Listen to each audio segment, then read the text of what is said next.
Face à l'expert avec Olive Hill Clinic.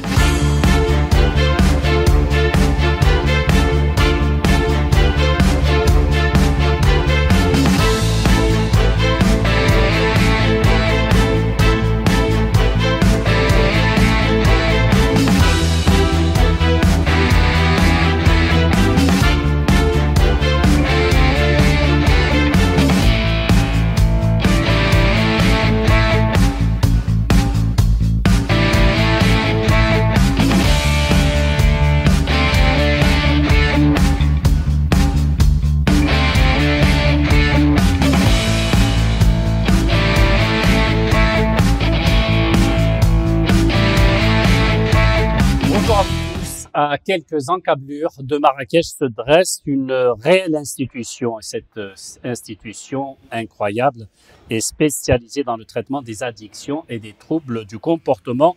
Son nom est Olive Hill Clinic, qui a ouvert ses portes fin mars dernier. Elle est située à une quarantaine de kilomètres donc de la ville Ocre.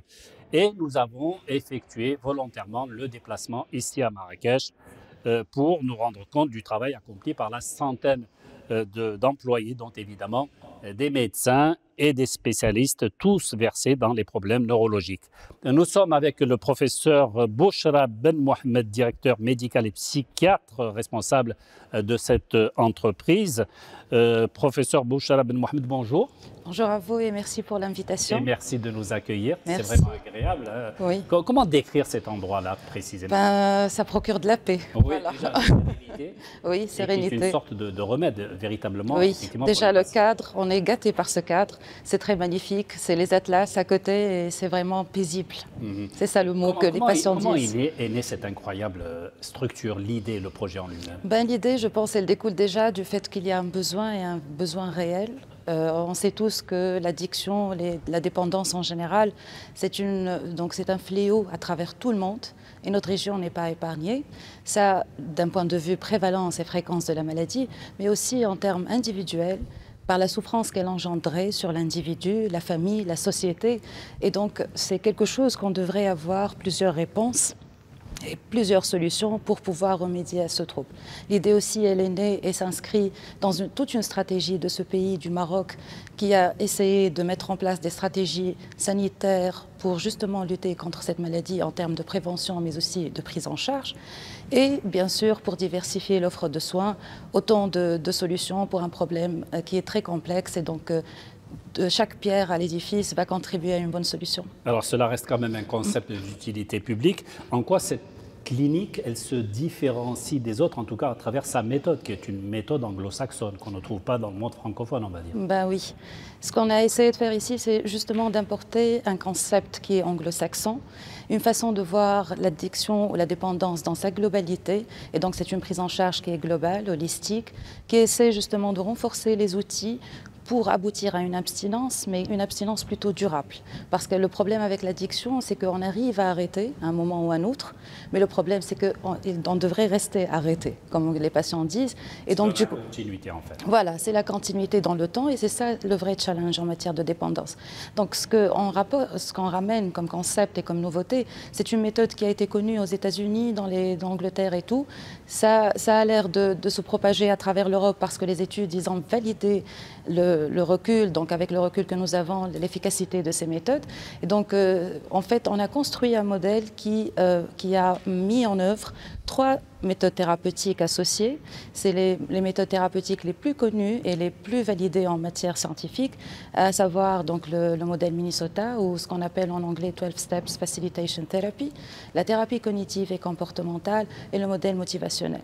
Donc on va attaquer sur les 3 versets de la dépendance, mais avec aussi une autre constellation de travaux et de thérapies qu'on va faire auprès des patients pour pallier à tout ce qui nous a amené déjà à la dépendance en amont. Donc on va travailler aussi en amont et l'objectif c'est d'aboutir à une abstinence, pas seulement à une réduction des risques, mais aussi à avoir une vie là où on aurait un plaisir sans se détruire. Sur une durée de combien de temps? La cure ici, elle est entre 4 à 6 semaines en moyenne, mais ça dépend bien sûr des évolutions des uns et des autres. Mais et le résultat est garanti? Ben, aucune méthode dans le monde n'est pas garantie, mais on a associé les 3 méthodes qui marchent le plus et donc on a plus la possibilité d'avoir une abstinence au long cours par rapport aux autres méthodes individuelles ou qui ne sont pas globales dans leur approche. Il existe des conditions d'admission ici parce que n'importe qui ne peut ne pas venir aussi oui. voilà, vous solliciter. Ben oui. Tout d'abord, bien sûr, il faudrait que ça soit adulte. On va accepter à partir de 18 ans pour qu'on ait une population homogène. Donc on ne pourrait pas mélanger les mineurs avec les majeurs. Ça, c'est une première condition. La deuxième condition, c'est à l'image des rehab dans tout le monde, c'est qu'il suffit d'avoir un minimum de volonté et de motivation pour commencer la cure. J'ai appris aussi que la motivation doit être volontaire, c'est-à-dire que le patient de lui-même doit décider de venir effectivement. Ben oui, mais ce n'est pas toujours évident à l'avoir. C'est ce qu'on fait en fait, c'est qu'on fait un travail dans les consultations pour justement rehausser cette motivation. C'est à travers les thérapies motivationnelles pour aboutir à résoudre ce problème parce que la majorité des addicts, ils vont vous dire oui, je sais, je devrais arrêter, mais j'arrive pas ou je peux pas. Ou peut-être le mois prochain, je vais arrêter. Et donc c'est ça le problème. Donc on va faire des techniques thérapeutiques particulières justement pour aboutir à cette prise de décision d'arrêter. Et de là commence le travail. Qu'en est-il des pratiques addictives au Maroc d'une manière générale? Est-ce que des études ont été effectuées dans notre pays sur ce phénomène-là? Ben oui, il y a des études déjà qui ont été publiées sous l'égide de l'Institut de l'économie et de la santé. Et donc ils ont essayé de faire la prévalence déjà, les problématiques en matière de substances, mais pas que les substances, aussi les comportements. Et ça a montré que quand même, à l'image de tous les autres pays de la région, mais aussi à l'Europe, et si c'est un pays très ouvert à l'Europe aussi, et donc il y a ce problème et ça existe. Le problème reste, c'est comme à l'essor de la psychiatrie en général, c'est cette image parfois de stigmatisation, cette peur de recourir aux soins. Et donc c'est là où vient le travail de prévention et d'information, qui est très important justement pour ouvrir les portes vers ces patients et pour trouver la solution. Qu'en est-il de l'addiction en 2024? J'imagine qu'elle n'est plus la même que celle d'il y a 10 ans, 20 ans. Il fut un temps où on parlait, quand on pensait à addiction, on pensait au tabac, au tabagisme, on pensait à l'alcool. J'imagine à notre époque, voilà, du système informatique, vous voyez ce que je veux dire. Voilà. Est-ce que vous avez effectivement orienté vos recherches et vos pratiques dans ce domaine-là? Ben oui, en fait l'addiction, dans notre conception ici, c'est que l'addiction c'est une maladie et la substance ou le comportement adopté n'est qu'un symptôme. Donc autant les substances, ok, on sait tous leur impact, mais parfois il y a des substances qu'on appelle les addictions cachées, comme les écrans, le shopping, les jeux pathologiques. Il y a tellement de comportements addictifs, ce qu'on appelle les addictions sans substance, qui sont là et qui vraiment impactent réellement le fonctionnement du patient et causent des souffrances pour lui-même et pour son entourage. Et donc c'est aussi des dépendances. Et c'est ça la nouvelle vague avec les technologies et tout. On a tous des enfants ou des adolescents, toujours sur les écrans et on est tous accrochés à ça. Mais quand il y a un retentissement, quand il y a vraiment un intérêt qui est exclusif vers les écrans et laisser toute la vie à côté, là on parle plutôt de dépendance. Vous avez adopté justement vos méthodes de soins sur cette pratique-là? Oui, on prend en charge aussi bien avec substance ou sans substance ici. Et donc les méthodes, bien sûr, ils sont individualisées selon les besoins de chaque patient. Il y a un travail de groupe qui se fait en collectivité pour tous les patients qui ont une addiction ou une dépendance. Mais on va attaquer en même temps sur un axe individuel et personnalisé la substance ou le comportement problème pour chaque patient, mais aussi cette addiction ou cette dépendance s'inscrit dans une trajectoire de vie. Et on va aussi cibler cette trajectoire de vie pour donner le plus d'outils possible à un patient pour quand il sorte de la clinique. C'est là que le vrai challenge commence et donc il doit être outillé au maximum. C'est un peu ça. Le suivi surtout. Et le suivi aussi. De toute façon, avec nous, donc après l'hospitalisation, il y a toujours un suivi pendant 1 an qui est englobé dans la prise en charge initiale parce qu'il y a une consolidation à faire. 4 à 6 semaines, c'est ambitieux, c'est intensif, mais ce n'est jamais possible de faire tous les coins et les recoins d'une vie. Et donc on va essayer de suivre sur 1 année. Ça, c'est garanti par la clinique pour pouvoir consolider justement la cure initiale.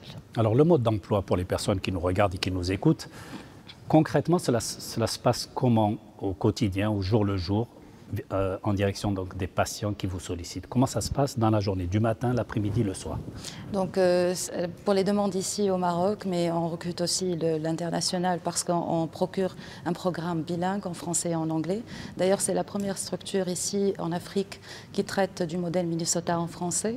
Et donc, du coup, on a les demandes. Bien sûr, ça passe par notre admission manager. C'est Madame Elham. Ils vont avoir donc les renseignements. Elle va faire déjà le triage des patients parce que parfois, il y a des comorbidités sévères qu'on ne pourra pas traiter ici. Et donc, voilà, pardon. C'est justement, voilà, tout ce qui est des cas sévères ne sont pas traités ici, c'est-à-dire de façon à ce qu'il n'y ait pas dans l'imaginaire collectif que l'image d'un hôpital psychiatrique, on va dire. Ben non. Voilà. Ce qu'on traite ici, en fait, pour l'addiction, on traite tout, il n'y a pas de souci. Mais quand il y a des troubles associés sur le plan psychiatrique, s'il y a vraiment une décompensation aiguë, il vaudrait mieux commencer par cette décompensation, la stabiliser dans une autre structure dédiée à ça, et on en a plusieurs au Maroc, heureusement. Et ensuite, c'est à nous de prendre en charge l'addiction. Par contre, s'il y a des troubles psychiatriques qui sont assez stabilisés et tout, après tout, nous aussi, on a la casquette de psychiatrie générale et donc on peut faire les deux en même temps. Donc tout dépend si c'est décompensé ou non. C'est tout simplement ça. Et c'est là que ça commence le travail de Madame Elham, notre admission manager, pour faire un triage préalable. Et s'il y a des zones de doute ou parfois il y a des demandes qu'elle n'arrivera pas à laquelle elle ne pourra pas répondre, donc c'est à nous, les médecins, de faire le premier entretien et voir si les critères ils sont là pour admettre le patient. Parce que autant on devrait aider les patients, mais aussi on devrait l'intégrer dans des groupes. Et donc il faut donc veiller à ce que les groupes soient homogènes au plus pour le bien de la thérapie de tout le monde. Alors comment se passe la journée d'un patient? Là, je voudrais qu'on revienne là-dessus précisément. Ouais. Alors le matin, effectivement, quand il se réveille, à midi, comment ça se passe? Comment suivez-vous ce patient pratiquement à la minute près? Parce qu'il peut très bien reverser encore dans un comportement qu'il ne faudrait pas qu'il ait. Alors comment vous faites justement cette méthode de surveillance? J'imagine qu'il ne prend pas non plus de médicaments. Ça aussi, c'est très important. Alors, comment ça se passe généralement pour pouvoir suivre l'évolution de ce Donc, le séjour va commencer en général dans l'unité médicale et c'est un peu à l'image des hôpitaux. Donc, on va essayer de surveiller aussi bien les conséquences de la substance, ce qu'il a pris sur le corps. On va commencer la détoxification ou le sévrage. Et donc, ça aussi, c'est important. Et donc, ça sera dans un milieu plus ou moins médicalisé avec une surveillance et une prise en charge multidisciplinaire. Une fois il est apte à commencer le programme, il va regagner une chambre ordinaire. Il va être intégré dans les groupes. D'ailleurs, dans les premiers jours, donc l'accueil et le bienvenu des patients, il est assuré par les anciens. Et c'est dans l'esprit de créer une communauté pour entraide entre les patients, parce que autant on est experts, mais ils ont eux aussi l'expérience. Et donc, ils peuvent s'entraider, et c'est ça, la création d'une communauté thérapeutique. Ensuite, le programme, ce qu'on me dit toujours ici, c'est que, c'est du fort. Et donc, ce qu'on fait, en fait, c'est d'une thérapie intensive. Le programme commence à 8 heures. Les repas sont pris en communauté, donc les professionnels avec les patients. Et le change pour les repas? Rien. Oui, c'est adapté, bien sûr, parce qu'on a aussi un programme de diététique, donc adapté, parce que parfois on trouve des troubles alimentaires aussi associés aux addictions. Donc ça, c'est aussi dédié à, donc c'est programmé à l'avance. Ensuite, les repas, les activités et tout est fait dans le partage pour créer une communauté thérapeutique entre les professionnels et les patients. Donc il n'y a pas vraiment de séparation du tout. Et donc la journée, les vrais thérapeutiques commencent à 9 h du matin et ça se termine à 21 h du soir. Non-stop music. Ça y est. Oui, extinction des feux, c'est à 10 h. Les thérapies se font en groupe. En général, les matins, c'est pour les Minnesota, donc la thérapie donc fondamentale. Notre apport ici au Maroc et dans la région, c'est dédié la matinée. Les après-midi, c'est les ateliers. Et ensuite, l'affectation d'un patient ou un autre dans un atelier ou un autre, ça dépendra aussi des besoins. Et chaque semaine, bien sûr, la surveillance, elle est totale. Elle est toujours accompagnée par les psychologues, les médecins et les infirmiers.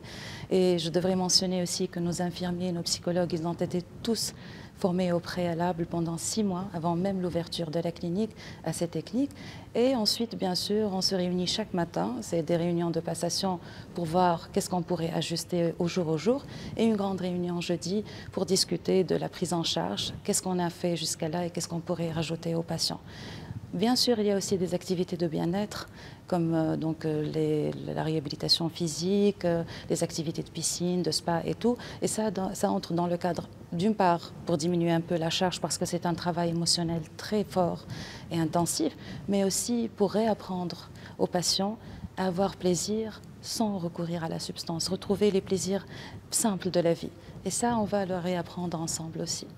La clinique Olive Hill, donc on le sait, elle est connue en matière de soins, de prise en charge et au niveau recherche médicale dans ce domaine quand même qui est très difficile encore à maîtriser, à en connaître les ressorts.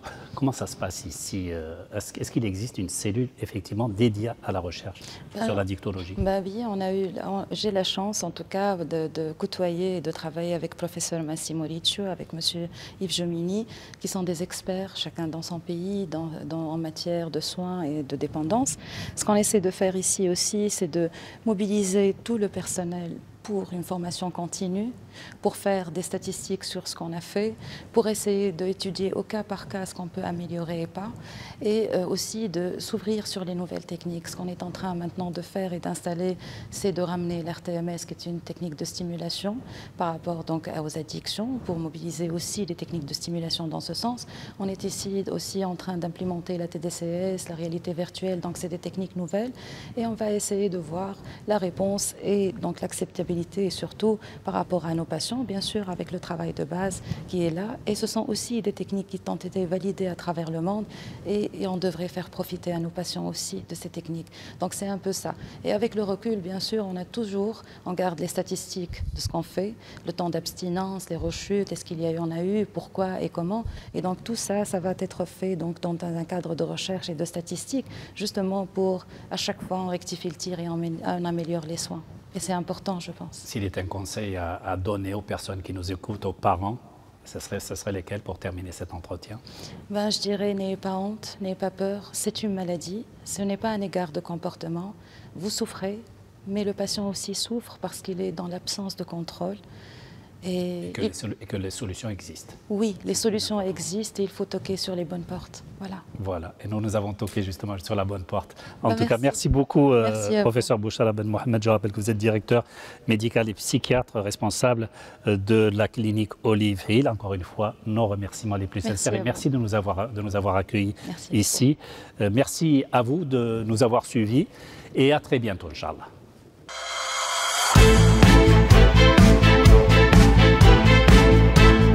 Face à l'expert avec Olive Hill Clinique.